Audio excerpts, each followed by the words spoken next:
ପିଲାମାନେ ଆମେ ବର୍ତ୍ତମାନ ଜାଣିବା ଦ୍ୱିତୀୟ ବିଷୟ ବିଜ୍ଞାନର ଦଶମ ଶ୍ରେଣୀର ଯାହାକି ଅମ୍ଳ କ୍ଷାରକ ଓ ଲବଣ। ଅମ୍ଳ କ୍ଷାର ଓ ଲବଣ ଆମେ ପ୍ରକୃତିରେ ଆମେ ଯେତେବେଳେ ଷଷ୍ଠ ସପ୍ତମ ଶ୍ରେଣୀରେ ପଢ଼ୁଥିଲୁ ଆମେ କିଛିଟା ଜାଣିଥିଲୁ ଅମ୍ଳ କାହାକୁ କହନ୍ତି, କ୍ଷାର କାହାକୁ କହନ୍ତି, ଲବଣ କାହାକୁ କହନ୍ତି। ଆମେ ଯେତେବେଳେ ସପ୍ତମ ଶ୍ରେଣୀରେ ପଢ଼ୁଥିଲୁ ଆମେ ଯେତେବେଳେ ଡେଫିନେସନ୍ ଜାଣିଥିଲୁ ଅମ୍ଳ କିଏ ନା ଯିଏ ପାଟିକୁ କ'ଣ କରେ ନା ଖଟା ଲାଗେ ତାକୁ ଆମେ କ'ଣ କହୁ ନା ଅମ୍ଳ କହୁ। ଯିଏ ପାଟିକି ଖାରିଆ ଲାଗେ ତାକୁ କ୍ଷାର କହୁ, ଯିଏ ଲୁଣିଆ ଲାଗେ ଲବଣ କହୁ।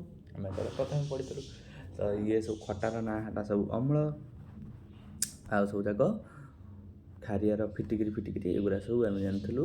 ଆମେ ଯେତେବେଳେ ସପ୍ତମ ଶ୍ରେଣୀରେ ଥିଲୁ ସେ ବିଷୟରେ ଆମେ ଜାଣିଥିଲୁ, ସେତେବେଳେ ତାକୁ ଆମେ କହୁଥିଲୁ କ'ଣ ନା ତାକୁ ଆମେ କହୁଥିଲୁ କ୍ଷାର।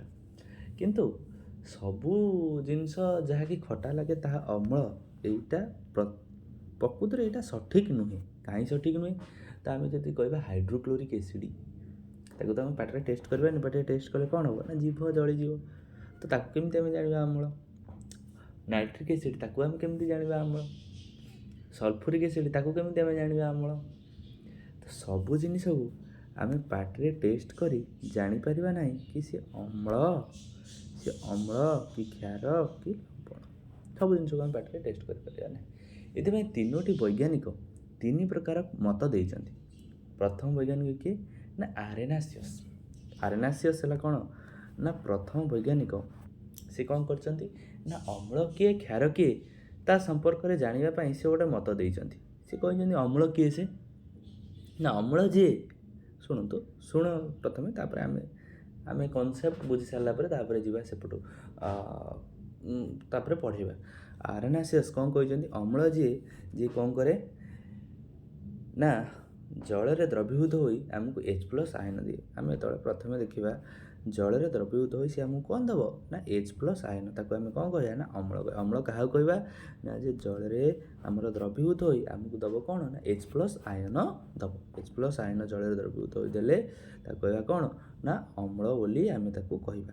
ଆଚ୍ଛା, ଆଉ ପିଲାମାନେ H+ ଆୟନ ଜଳରେ ଦ୍ରବୀଭୂତ ହୋଇ କିଏ ଦେବ ନା ଆମର ଦେବ ହାଇଡ୍ରୋକ୍ଲୋରିକ୍ ଏସିଡ଼୍। ହାଇଡ୍ରୋକ୍ଲୋରିକ୍ ଏସିଡ଼୍ କ'ଣ ନା ଜଳରେ ଦ୍ରବୀଭୂତ ହେବ, ସେ ଦେବ କ'ଣ ନା H+ ଆୟନ ଦେବ। ଦେଖ HCl ଯେତେବେଳେ ଜଳରେ ଦ୍ରବୀଭୂତ ହେବ, HCl ଯେତେବେଳେ ଜଳରେ ଦ୍ରବୀଭୂତ ହେବ ସେ କ'ଣ ଦେବ ନା H+ ଆୟନ ଦେବ, Cl ଅଲଗା ହେଇଯିବ।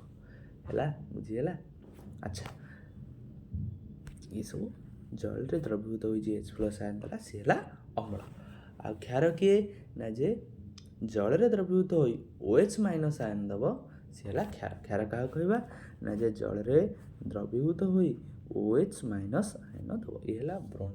ଇଏ ହେଲା କିଏ? ସେଟା ଆରେନାସିୟସ୍ କନସେପ୍ଟ ଅଫ୍ ଏସିଡ୍ ବେସ୍। ଆରେନାସିୟସ୍ ଏଇ କନସେପ୍ଟ ଦେଇଥିଲେ ଏସିଡ୍ ଆଉ ବେସ୍ର।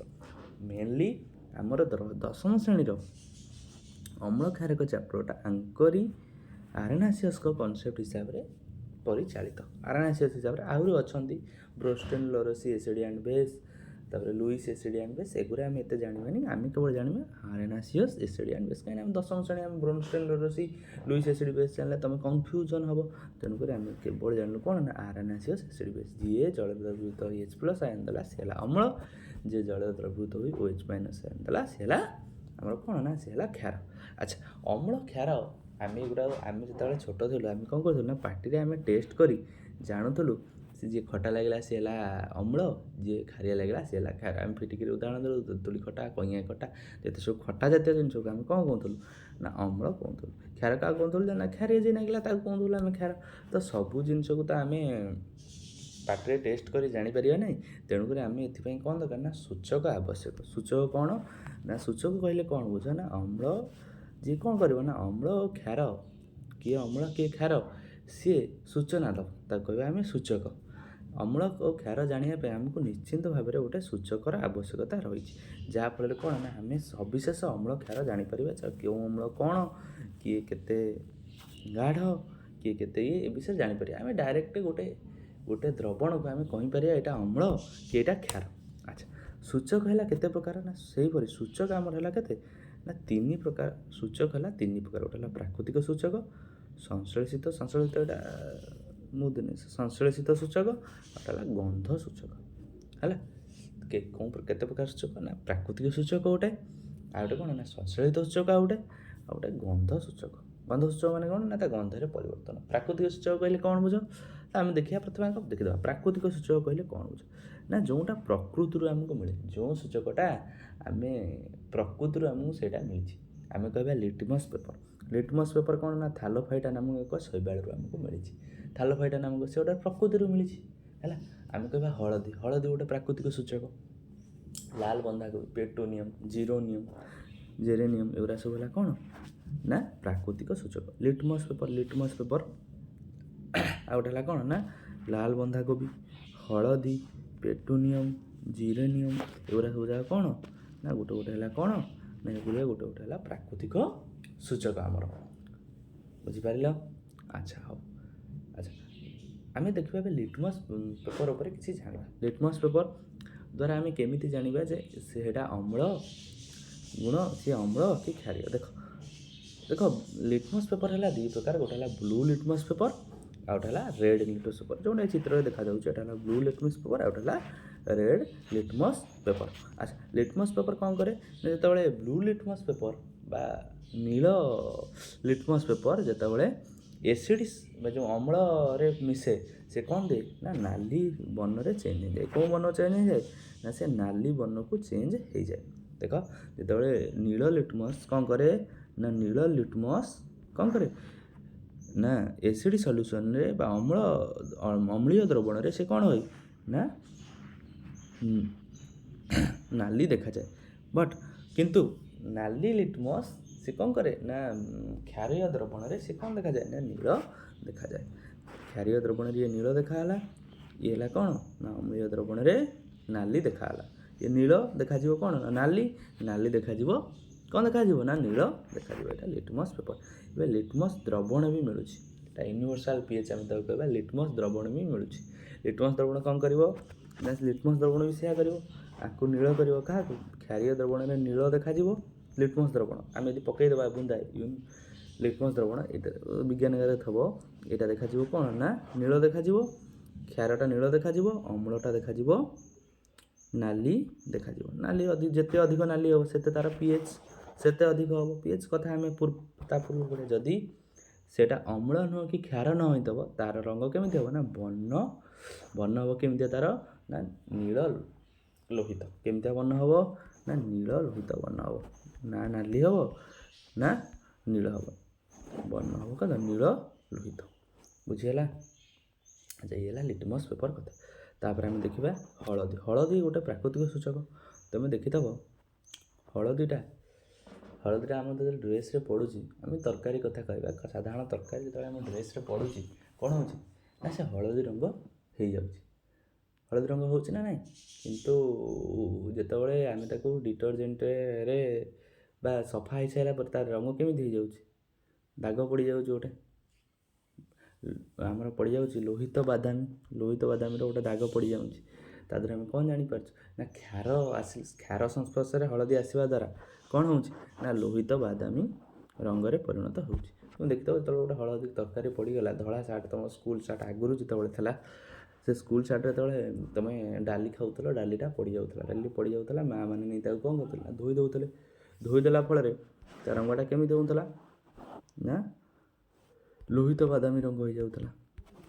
କେମିତିଆ ନା ଲୋହିତ ବାଦାମୀ ରଙ୍ଗ ଆସିଯାଉଥିଲା। ସେଟା କ'ଣ ସୂଚାଉଥିଲା ନା ସେ କ୍ଷାର ସଂସ୍ପର୍ଶରେ ଆସିବା ଦ୍ୱାରା ସେ କ'ଣ ହେଲା ନା ଲୋହିତ ବାଦାମୀ ହେଇଗଲା। ସେହିପରି ଲାଲ ବନ୍ଧାକୋବି, ପେଟୋନିୟମ୍, ଜିରୋନିୟମ୍ ଏଗୁଡ଼ା ସବୁ ଯାକ କ'ଣ ଏଗୁଡ଼ା ଗୋଟେ ଗୋଟେ କ'ଣ ନା ପ୍ରାକୃତିକ ସୂଚକ। ଆମେ ୟାକୁ କହିପାରିବା ଏଗୁଡ଼ା ଗୋଟେ ଗୋଟେ ପ୍ରାକୃତିକ ସୂଚକ। ତାପରେ ଦେଖିବା ସଂଶ୍ଳେଷିତ ସୂଚକ। ସଂଶ୍ଳେଷିତ ସୂଚକ ଏଇଟା ଭୁଲ ଅଛି ଲେଖା, ଏଇଟା ହେଲା ଦ୍ୱିତୀୟ ସଂଶ୍ଳେଷିତ ସୂଚକ। ସଂଶ୍ଳେଷିତ ସୂଚକ ଆମେ କାହାକୁ କହିବା? ସଂଶ୍ଳେଷିତ ସୂଚକ ଯାହା ବିଜ୍ଞାନଗାରରେ ପ୍ରସ୍ତୁତ କରାଯାଏ। ଯେମିତି ପ୍ରାକୃତିକ ସୂଚକ ଆମେ କାହାକୁ କହୁଥିଲୁ ନା ପ୍ରାକୃତିକ ସୂଚକ ଆମର କେଉଁଠି ତିଆରି ହେଉଥିଲା ନା ପ୍ରକୃତିରୁ ଆମେ ତାକୁ ପାଉଥିଲୁ। ଆମେ କହୁଥିଲୁ ହଳଦୀ କଥା କହୁଥିଲୁ, ଲାଲ ଲିଟମସ୍ ପେପର କଥା କହୁଥିଲୁ। ଏଗୁଡ଼ା ସବୁ କ'ଣ ନା ପ୍ରକୃତିରୁ ମିଳୁଥିଲା। କିନ୍ତୁ ସଂଶ୍ଳେଷିତ ସୂଚକ କ'ଣ ନା ଯାହା ବିଜ୍ଞାନଗାରରେ ପ୍ରସ୍ତୁତ କରାଗଲା। ବିଜ୍ଞାନଗାରରେ କିଏ ପ୍ରସ୍ତୁତ କରାଗଲା ନା ମିଥାଇଲ୍ ଅରେଞ୍ଜ ଆଉ ଗୋଟେ କ'ଣ ନା ଫିନୋଫିଥାଲନ୍। ଏଇଠି ସ୍କ୍ରିନ୍ରେ ଅଛି ମିଥାଇଲ୍ ଅରେଞ୍ଜ ଆଉ ଫିନୋଫିଥାଲନ୍। ଦେଖ ଫିନୋଫିଥାଲନ୍ ଦ୍ରବଣ ମିଥାଇଲ୍ ଅରେଞ୍ଜର ରଙ୍ଗ କେମିତି ଏଇଠୁ ଜାଣିଛୁ। ମିଥାଇଲ୍ ଅରେଞ୍ଜର ରଙ୍ଗ ହେଲା ଅରେଞ୍ଜ କଲର୍। କେଉଁ କଲର୍ ନା ଅରେଞ୍ଜ କଲର୍। ଆଉ ଫିନୋଫିଥାଲନ୍ ବର୍ଣ୍ଣହୀନ। ଫିନୋଫିଥାଲନ୍ ରଙ୍ଗ କେମିତିଆ ନା ବର୍ଣ୍ଣହୀନ। ସେଇଟା କ'ଣ ନା ବର୍ଣ୍ଣହୀନ। ଧଳା ଅଛି ଆମେ କହିବା ଜଳ, ଜଳ କ'ଣ ନା ବର୍ଣ୍ଣହୀନ। ଫେନୋଫିଥାଲନ୍ ହେଲା କ'ଣ ନା ବର୍ଣ୍ଣହୀନ। ଆଚ୍ଛା, ମିଥାଇଲ୍ ଅରେଞ୍ଜ କ'ଣ କରେ ନା ଅମ୍ଳର ଉପସ୍ଥିତିକୁ ଇଣ୍ଡିକେଟ୍ କରେ। ମିଥାଇଲ୍ ଅରେଞ୍ଜ ଅମ୍ଳର ଉପସ୍ଥିତି, କେବଳ ଅମ୍ଳ ଉପସ୍ଥିତିକୁ ଇଣ୍ଡିକେଟ୍ କରିବ। ଯଦି ଆମେ ତାକୁ କ୍ଷାର ସାଙ୍ଗେ ରିଆକ୍ସନ୍ କରିବା ସେ କିଛି ହେବନି। ସେହିପରି ଫେନୋଫିଥାଲନ୍ କେବଳ କ୍ଷାର ପାଇଁ କ୍ଷାର ସହିତ ରିଆକ୍ସନ୍, କ୍ଷାର ସୂଚନା କରିବ। ଯେଉଁ ମିଥାଇଲ୍ ଅରେଞ୍ଜ ଯେମିତି ଅମ୍ଳର ସୂଚନା ଦେବ, ସେମିତି ଫେନୋଫିଥାଲନ୍ କ୍ଷାରର ସୂଚନା ଦେବ। କ୍ଷାରର ସୂଚନା କିଏ ଦେବ ନା ଫେନୋଫିଥାଲନ୍। ଦେଖିଦିଅ ଏଠି ଟିକେ ଦେଖିଦିଅ। ଦେଖ ପିଲାମାନେ, ମିଥାଇଲ୍ ଅରେଞ୍ଜ ଯେତେବେଳେ, ଏଇଟା ଅରେଞ୍ଜ କଲର୍ର, ଏଇଟା ଟିକେ କଲରିଂ ଟିକେ ଇସ୍ୟୁ ଅଛି। ଏଇଟା ହେଲା ଅରେଞ୍ଜ କଲର୍ର, ମିଥାଇଲ୍ ଅରେଞ୍ଜ କଲର୍ର। ତ ଯେତେବେଳେ ନ୍ୟୁଟ୍ରାଲ୍ ପିଏଚ୍ ସାଙ୍ଗରେ ମିଶିବ, ସେଇ ଅରେଞ୍ଜ କଲର୍ ହିଁ ରହିବ। ନ୍ୟୁଟ୍ରାଲ୍ ପିଏଚ୍ ମାନେ ଆମର ଯେତେବେଳେ ଲବଣ ସାଙ୍ଗରେ ଯେତେବେଳେ ମିଶିବ, ସେ କ'ଣ ନା ସେଇ ଅରେଞ୍ଜ କଲର୍ ରହିବ।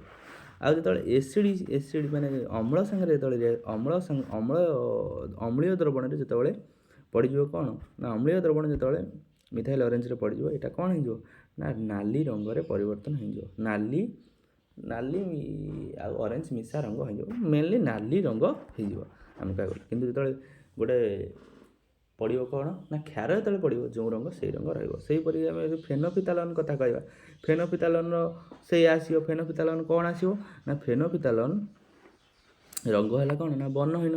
ଯେତେବେଳେ ତା ଦେହରେ ଆମେ ଅମ୍ଳ ପକାଇବା, ସେଇ ବର୍ଣ୍ଣହୀନ ରହିବ। କିନ୍ତୁ ଯେତେବେଳେ ଆମେ ଗୋଟେ ପକାଇବା କ୍ଷାର, ତା ରଙ୍ଗ ହେଇଯିବ କ'ଣ ନା ପିଙ୍କ, ଗୋଲାପୀ ରଙ୍ଗରେ ପରିବର୍ତ୍ତନ ହେଇଯିବ। କିଏ ନା ଫେନୋଫିଥାଲନ୍ କ'ଣ ହେଇଯିବ ନା ଗୋଲାପୀ ରଙ୍ଗରେ ପରିବର୍ତ୍ତନ ହେଇଯିବ। ତାପରେ ଦେଖିବା ଆମେ ଗନ୍ଧ ସୂଚକ। ଆଚ୍ଛା, ଗନ୍ଧ ସୂଚକ କ'ଣ ନା ଗନ୍ଧ ସୂଚକ ହେଲା ଆମେ ଯାହାଦ୍ୱାରା କ'ଣ ହେବ ନା ଗନ୍ଧରେ ଆମେ ଗୋଟେ ଅମ୍ଳ କ୍ଷାରକୁ କେମିତି ଜାଣିପାରିବା ନା ତା'ର ଗନ୍ଧ ଦ୍ୱାରା ଆମେ ଜାଣିପାରିବା। ଆମେ ଯେତେବେଳେ ସଂଶ୍ଳେଷିତ କ'ଣ କରୁଥିଲୁ ନା ବିଜ୍ଞାନରେ ପ୍ରସ୍ତୁତ ହେଉଥିଲା, ପ୍ରାକୃତିକ ସୂଚକ ପ୍ରକୃତିରୁ ମିଳୁଥିଲା। କିନ୍ତୁ ଯେତେବେଳେ ଗନ୍ଧରେ ଗୋଟେ ପରିବର୍ତ୍ତନ ଆସିବ, ସେତେବେଳେ ଆମେ ଜାଣିପାରିବା ଯେ ସେଇଟା ଅମ୍ଳ କି କ୍ଷାରୀୟ ଦ୍ରବଣ।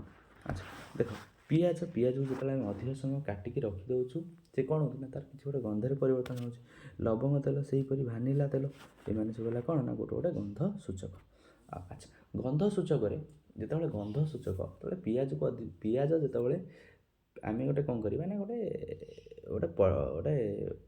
ଗୋଟେ ଲୁଗା କାଟିକି ନେବା, ଗୋଟେ ପଟରେ ପିଆଜ ଆଉ ଗୋଟେ ପଟରେ ଗୋଟେ ଏସିଡ଼ି ରଖିବା, ଯେକୌଣସି ଗୋଟେ ଅମ୍ଳ ରଖିବା। ଏସିଡ଼ି ମାନେ ଅମ୍ଳ, ପିଆଜ ରଖିବା। ଯେତେବେଳେ ତାକୁ ଅଧିକ ସମୟ ରଖିବା, ଦେଖିବା ପିଆଜ କ'ଣ ହେଉଛି ନା ସେଇ ସ୍ମେଲ୍ ପିଆଜର ରହିବ। କିନ୍ତୁ କ୍ଷାର କ୍ଷେତ୍ରରେ ଯଦି ଗୋଟେ କ୍ଷାର ରଖିବା, ତାହେଲେ ପିଆଜର ସ୍ମେଲ୍ କ'ଣ ହେବ ନା ଉଡ଼ିଯିବ, ପିଆଜ ଆଉ ଗନ୍ଧ ହେବନି। ଏଠି କ'ଣ ହେବ, ଏଠି ଆମେ ଜାଣିପାରିଲେ ଯଦି ସେ ଗନ୍ଧ ହେଉଛି, ତାହେଲେ ସେଇଟା କ'ଣ ନା ମାନେ ଅମ୍ଳ, ତା ଦେହରେ ଅମ୍ଳ ଅଛି। କିନ୍ତୁ ଯେତେବେଳେ ଗନ୍ଧଟା ଉଡ଼ିଯାଉଛି, ସେତେବେଳେ କ'ଣ ହେଉଛି ନା ସେଇଟା କ୍ଷାରୀୟ ଦ୍ରବଣ ସାଙ୍ଗରେ ଅଛି। ପିଆଜ ଅଧିକ ସମୟ ବାହାରେ ରହିଲେ ତା'ର ଗୋଟେ ଅଲଗା ପ୍ରକାରିଆ ଗନ୍ଧ ଆସିବ। କିନ୍ତୁ ଯଦି ଓରିଜିନାଲ୍ ଗନ୍ଧ ସେମିତି ରହିଲା, ଓରିଜିନାଲ୍ ଗନ୍ଧ ଯଦି ରହିଲା, ତାହେଲେ ଆମେ କହିବା ସେଇଟା ଗୋଟେ ଏସିଡ଼ି, ଅମ୍ଳ ତା ପାଖରେ ରହିଛି। କିନ୍ତୁ ଯଦି ସେ ଗନ୍ଧଟା ଟୋଟାଲ୍ ଉପରେ ଉଡ଼ିଗଲା, ପିଆଜର ଯେମିତି ପିଆଜିଆ ଗନ୍ଧ ତା ଯଦି ଉଡ଼ିଗଲା, ତାହେଲେ ଆମେ ତାକୁ କହିବା ସେଇଟା ଗୋଟେ କ'ଣ ନା ସେ ରହିଛି କାହା ପାଖରେ ନା ବେସ୍ ପାଖରେ ରହିଛି। ସେହିପରି ଆମେ କହିବା ଭାନିଲା ତେଲ, ସେ ସେମିତି କ'ଣ ନା ଏସିଡ଼ି ସାଙ୍ଗେ ରହିଲେ ସେଇ ପ୍ରକାର ଗନ୍ଧ ଦେଖେଇବ। କିନ୍ତୁ ଆମର କ୍ଷାର ସାଙ୍ଗେ ରହିଲେ ତା ସ୍ମେଲ୍ ଡିଫରେଣ୍ଟ ହେବ। ସେହିପରି ଲବଙ୍ଗ ତେଲ କ'ଣ ଏସିଡ଼ି ସାଙ୍ଗେ ରହିଲେ ତା'ର ସ୍ମେଲ୍ ସେଇଭଳିଆ ଦେଖେଇବ, କିନ୍ତୁ କ୍ଷାର ସାଙ୍ଗେ ରହିଲେ ତା ସ୍ମେଲ୍ ଉଡ଼ିଯିବ। ଆମର ବର୍ତ୍ତମାନ ଏତିକି ଥାଉ। ଆମେ ନେକ୍ସଟ କ୍ଲାସ୍ରେ ପଢ଼ିବା ଅମ୍ଳ କ୍ଷାରକ କିପରି ରାସାୟନିକ ପ୍ରତିକ୍ରିୟା କରନ୍ତି।